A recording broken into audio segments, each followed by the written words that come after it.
What does that look like for the evening? How do we get ourselves back to a place where tomorrow we're going to be able to be 100%? Welcome, everybody, to Real Estate for Real People, or maybe it's Real People for Real Estate, or Real People in Real Estate. I like that. Yeah. Yeah. Okay. Probably more accurate. Yeah. With the things we talk about. Right.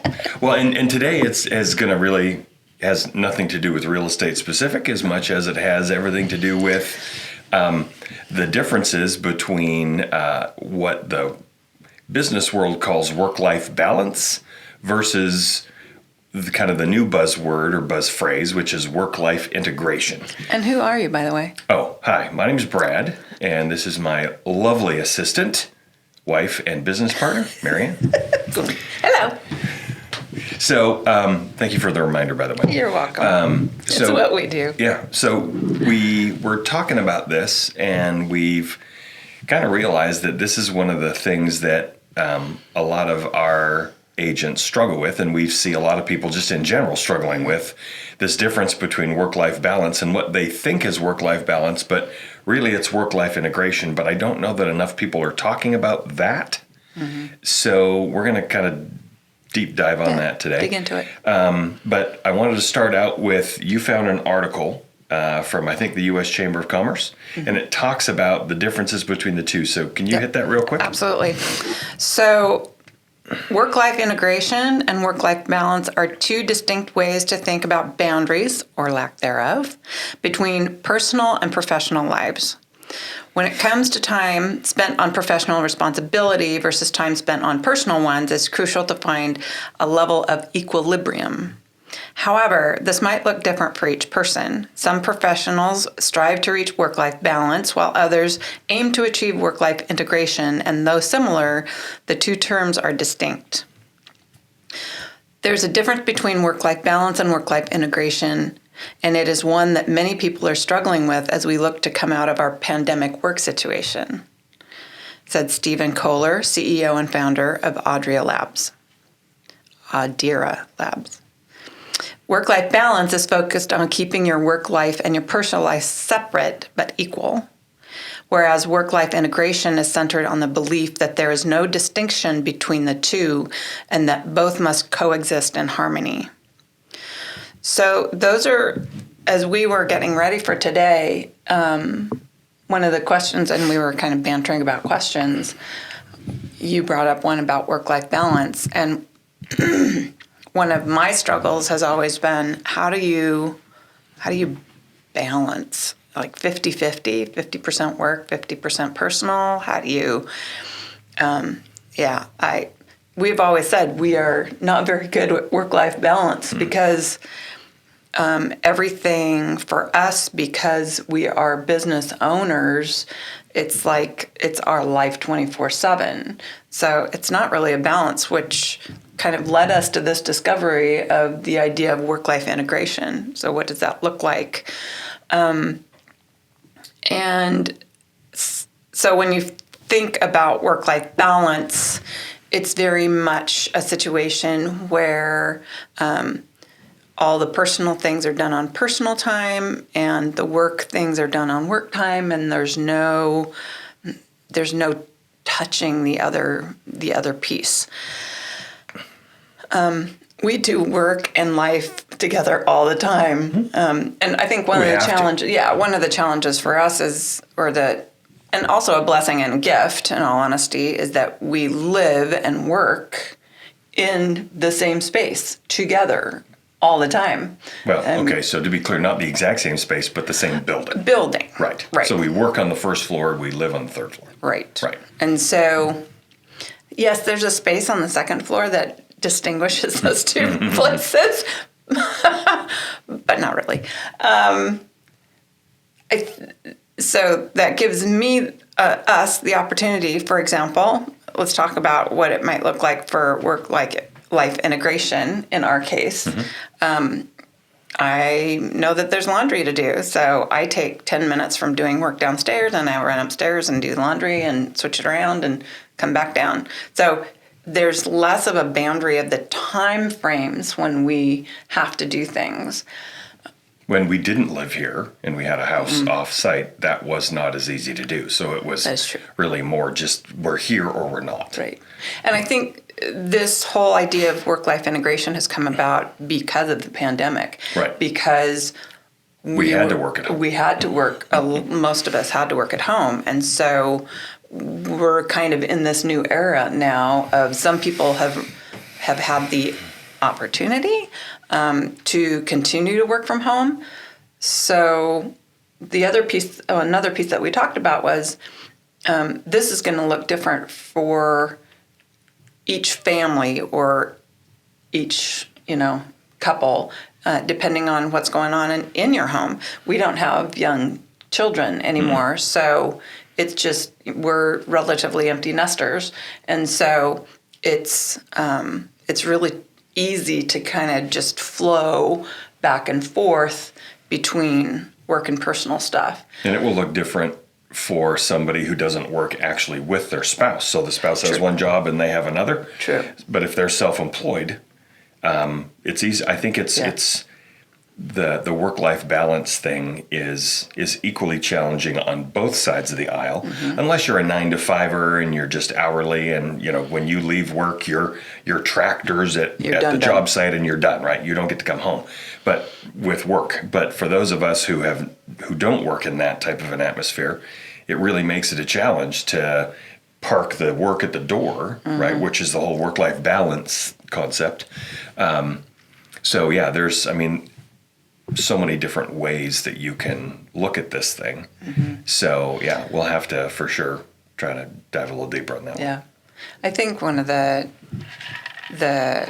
purposes in us talking about this, the why behind it, is just to bring up the fact that as a family, as a couple, you really need to have conversation around what the expectation is from both parties as far as how do we do life together, how do we do business together or apart.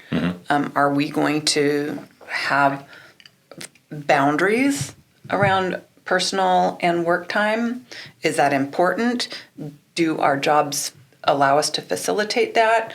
Or do we want to be more intentional about kind of blending those things together? Still probably need to have some boundaries around that, and we can talk about that, how we do that. But well, often we've had, so as from the guy's perspective, we go to Vegas for a work seminar, and to me it feels like we're on vacation. Right? To you, it doesn't necessarily feel like we're on vacation because we have things to do, and we don't just get to sit somewhere that's warm and sunny and by the pool, right?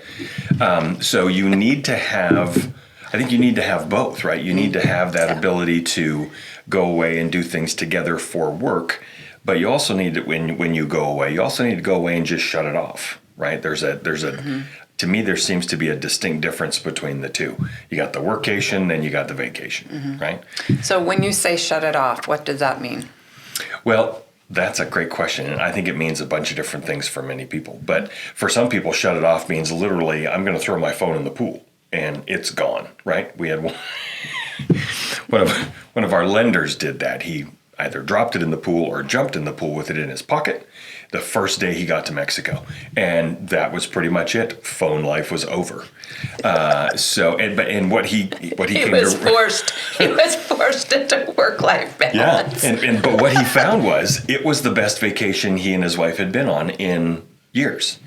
Because he was forced to let that go, and the only way he could communicate with people was by email. And he had Wi-Fi. He still had his computer. Because he still had his computer, right? But that phone wasn't attached to his hand like that electric leash, right? Ooh. And so this is giving me ideas for our vacation, actually. Yeah, right. And so that's the thing, right? We keep our phone with us because what if I want to play a game? Or what if I want to read? Or what if I want to listen to an audiobook? But then all of a sudden your email's there and your texts are there, and right?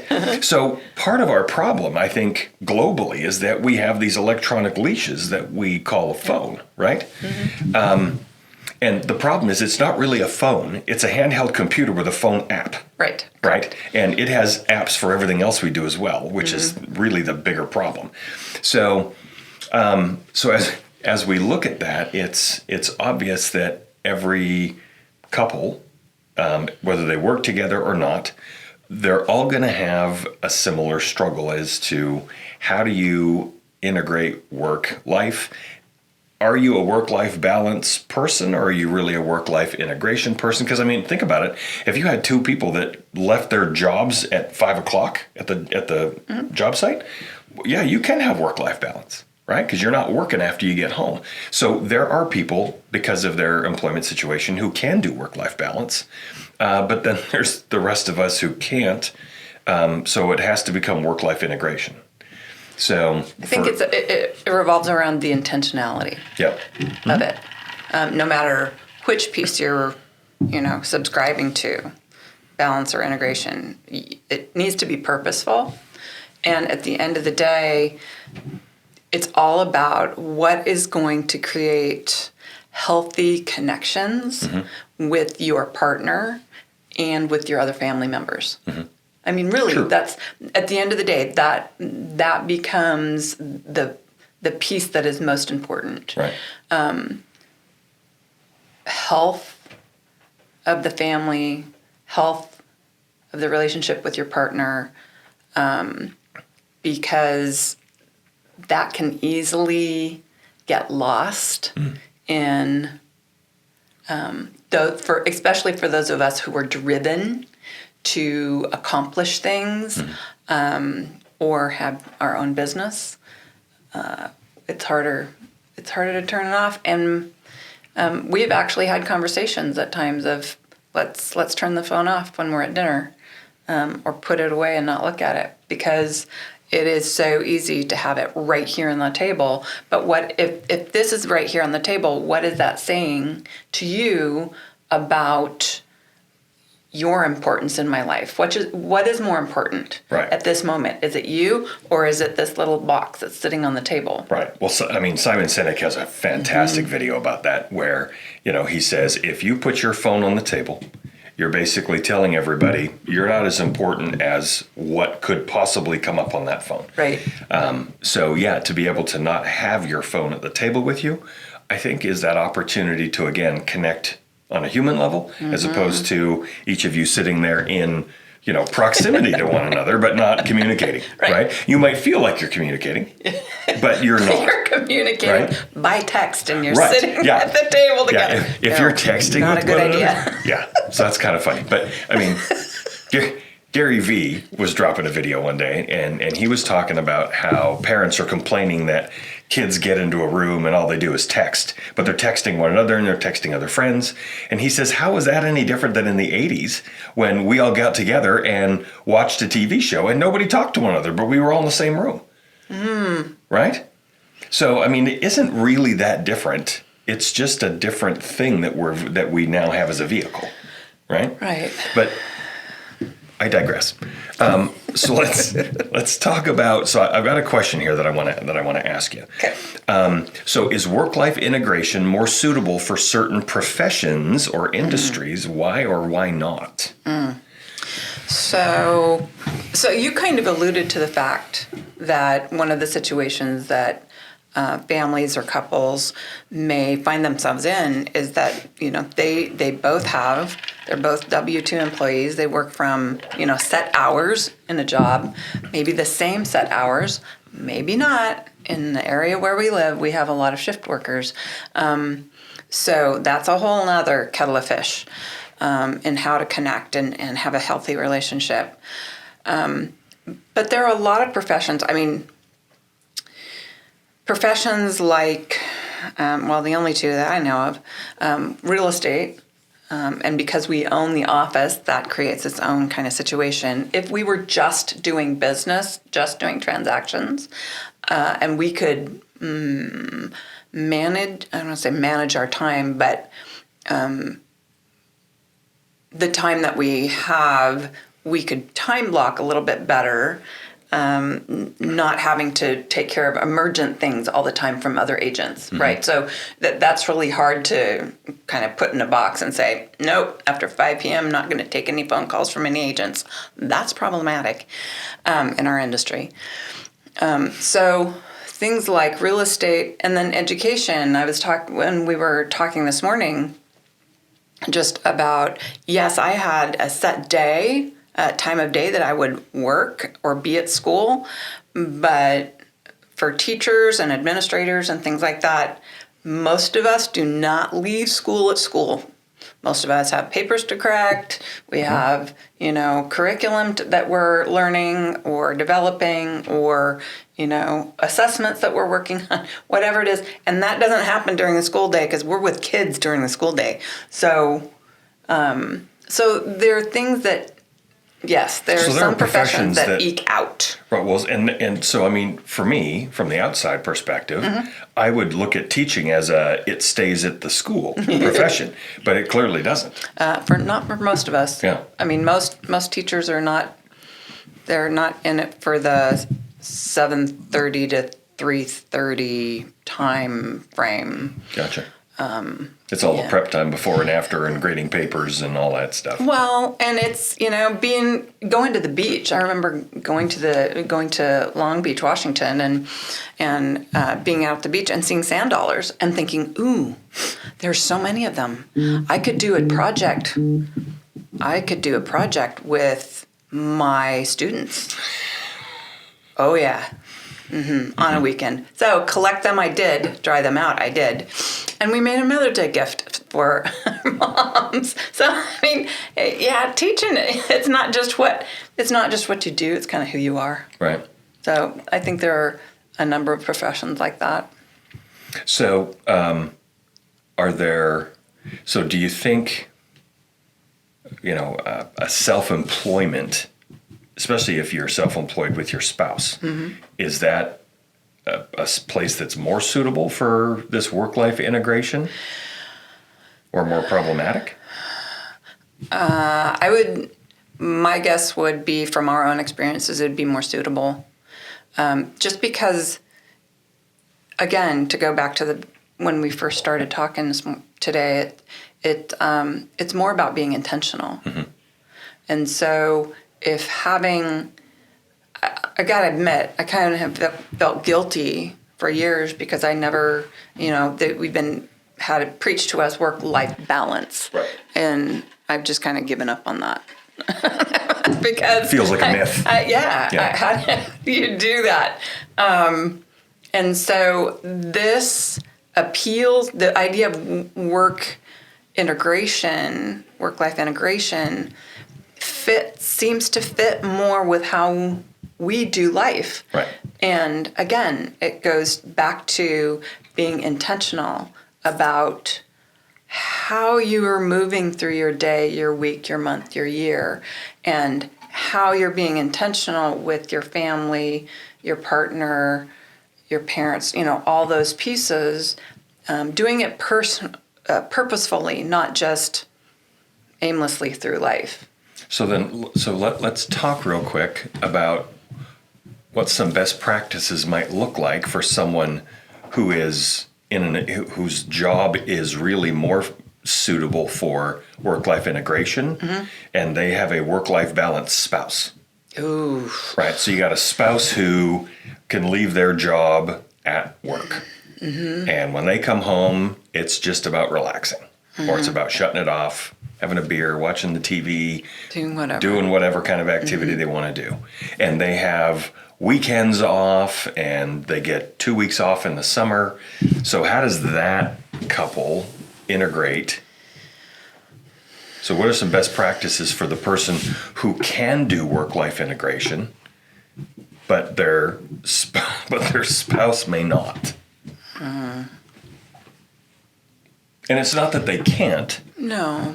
It's just that there's no reason for them to integrate because their job stays at work. Honestly, I think the harder challenge in that, I don't know about best practices, but one of the challenges in that is that I think there can, and having experienced this myself in a previous part of my life, there can be a challenge in that person who is doing the 9 to 5, let's say, job and is done and done when they come home, understanding why they're partner can't do the same thing. Can't just shut it off? Yeah, can't just shut it off. There can develop some Animosity and resentment? resentment was the word I was going for. Yeah. Okay. So, again, an awareness of that is really important. A communication of it. Because, I mean, Right. I think the communication creates the awareness.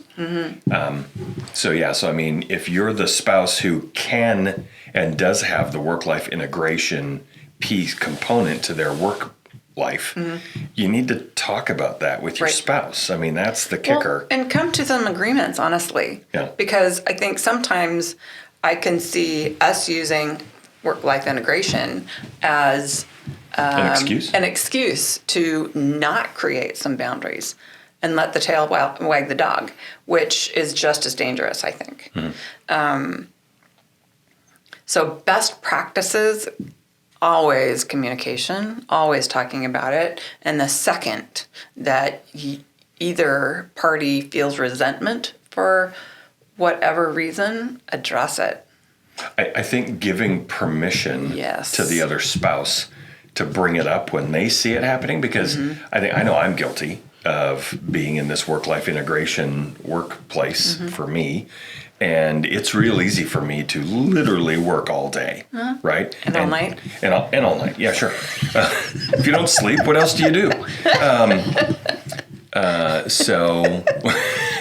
But right, so, and again, we go back to talking about what's your fuel, right? And so when your fuel is more to do, that's what you do, right? But when your fuel is rest, that is not what you do. And the challenge is, how do you mesh those two things together, Right. so that you're still both moving forward Right. in the same direction, Right. and not pulling apart Right. because there are differences. Yes. Well, and I think a lot of that has to do with communication. Agreed. And a lot of that has to do, there's also Expectations as well. and there's a grace component in there, because it's not going to be all things all the time, right? There might be bursts where I've got to do this, I've got to get this done, and now I don't have to get this done because it's done. So now we can take the evening off or whatever, right? So I think really all of this stuff just comes down to communication. Communication and a realization. Because again, I think a lot of us just go through life and we don't kind of take a look at how we're spending our time or how we're working with the people around us, and kind of analyzing. And how is what I'm doing affecting the people I'm with, and vice versa. And if there's an incongruency with the way that you want life to be versus the way it really is, you've got to address it. You've got to, but again, if you don't kind of take a look at it, you're just kind of floating through life. So Yeah. think about what you really want for you and your spouse. So or do partner. you think that work-life balance, so kind of to take the back half of this conversation, can work-life balance and work-life integration coexist? Or are they mutually exclusive? I think they can coexist. You're going to have to work really hard at it, because obviously it's easier if both people are doing kind of on the same page in those regards. Yes. I don't think it's impossible, but it's going to have to be really intentional about how that looks. I mean, and you and I, even though we're working through work-life integration, it's still important to set those boundaries, right? So, I mean, yes, we get phone calls sometimes at 10:30 at night from agents or whatever. And you and I have had conversation around, first of all, nobody dies in real estate. From a transaction anyway.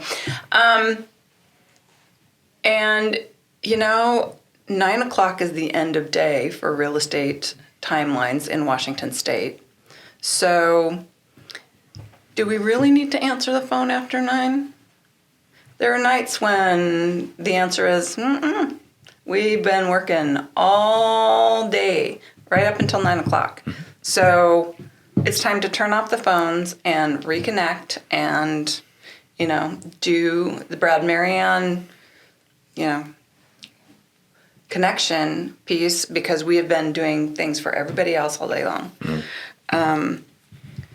So it's okay to step up and say, I need this time with you. I need this little box to go away, and we need to just check in.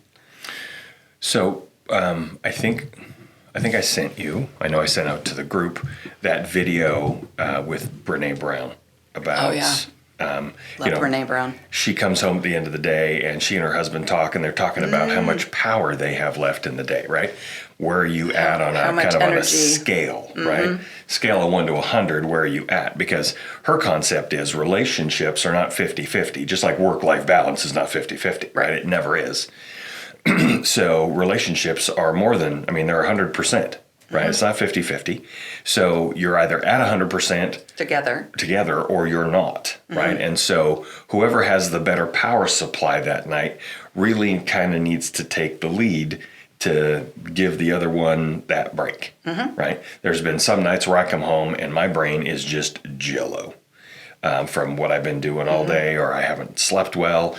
And so, for us, the practice that we are trying to start is, how do you come home at the end of the day and, on a scale of 1 to 100, where are you at? And it's as simple as that question. You don't have to find some fancy, sweet, delicate way to say it. Yeah. It's, where are you at? Yeah. I'm at a solid 25% right now. Right. Yeah. And then, so then if I'm at a 75% and I can say, well, man, I'm at 75, I got you. But what happens if I'm at 25% and you're at 25%? Now neither of us are there. Well, then we really have to talk about how we're going to take care of each other that night. Right. What does that look like for the evening? How do we get ourselves back to a place where tomorrow we're going to be able to be 100%? Right. And it may take a couple of days, Life happens, you never know. But the biggest piece is that you're talking about that, that you're identifying it, that you're supporting one another in that. And that's what it really boils down to. Is the communication piece. Yeah. Yeah. Yeah. And having a tool to be able to check in that way. I think that's the piece that I love so much about Brene's suggestion is it's very simple. It's something that everybody can do. It doesn't require a ton of training. It's simply, so where are you at today? I'm checking in with you. And it feels awkward the first couple times you ask that question. Sure, but because a lot of us we expect ourselves to be at 100% all the time. Right. Because I'm the man. Right, and so you think I should just be able to muscle it out. Right, but that's not true if you're going to have a quality life, right? So yeah, I think just having the conversation when you get home is probably the most important thing you can do at the end of the day. Okay. And it may be where both of you make dinner together, and then you both just go sit in front of the TV and veg. Right? Maybe if you're both at 25%, and for some people, maybe that might just be going and laying in bed and reading a book, or going for a walk. Right. Whatever it is that might re-energize you or give you time together. And then you also have to realize that if that other person, if your spouses or your partner or whoever it is that you're with, if their energy is low, it may make them a little snappy. So it also creates a position where you've got to have some grace, right? You got to be able to give them that space.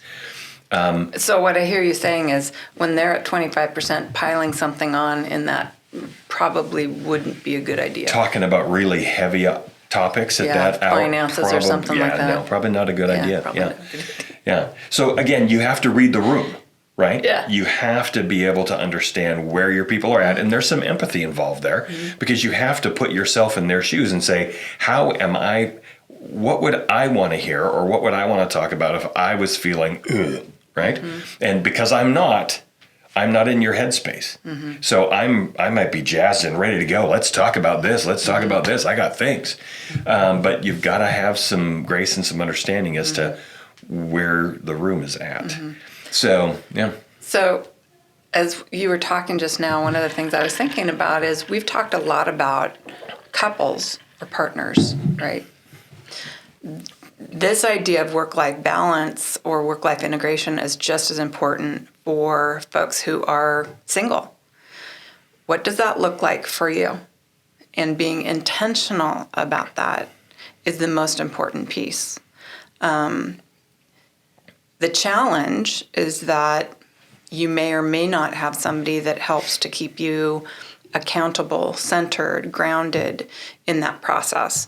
So if you don't feel like you have somebody to do that, a friend, a family member, find somebody, because it's really easy for us when we're single to kind of get in the weeds and, just, again, let life happen to us. So don't wait to start this process until you're married, because you may have one failed marriage before you get it right the second time. Well, and I think also, so you look at all the groups that are there, right? You got singles. Yep. You got single parents, right? And then you have married couples, and retired. All of it. Right. So we've had friends who the husband retires, and he's now all in the wife's space, and she's like, "You need to get out and go get something to do, because you are in my space and I do not like it." Right. And so, I think a lot of it comes down to, it does. It morphs over time. It's a process, and Yeah. processes are dynamic, not static. Right. So just move with it, Yeah. but revisit it often. Yeah. Because your life will change, you will change, your circumstances will change. All you have to do is So have a job adjust. change, Right. and it could completely shift. Yep. All of a sudden, you had the work-life balance job, and now you change jobs, and you go from an hourly to maybe a salary. Right. And now work is expected to go home with you. So even though the other spouse's situation hasn't changed, and you're still working at the same place, everything could change in your life. So it's really about the understanding of this work-life integration versus work-life balance, and having that opportunity to talk to your spouse about that. And making a choice in how you are going to do that. Right. It's not, I don't think that one avenue is better or worse than another, balance versus integration. No. As much as it is looking at your situation and being very purposeful about Yeah. that. Yeah, I would agree. So anything else that we need to, we could probably spend hours on this topic if we wanted to go down rabbit holes, but Let's I not think go I think we're pretty good. I think we're good. Okay. So again, if you have any questions about how this happens, or you got questions about the work-life balance versus work-life integration, feel free to like, share, subscribe to the podcast, and throw out your questions, and we would be happy to answer them. And we'll go from there. So, and it's not just about real estate for us. It's about the real people part. That's really where we want to focus, is not necessarily on the business of real estate as much as the human dynamic side of working with your spouse, and how to improve Working with clients. and how to improve your relationships with your clients and your friends and your spouse and your kids, to have a better life is really why we're doing this. So not that we have all the answers, but we certainly can bring up the questions and get the topics started to talk about. So anything else? I was just going to say, we'll include the link to the article that I found on work-life balance and work-life integration, so you can check that out. All right. Be sure to, comment, like, and share, and we'll see you next time. All right. See you.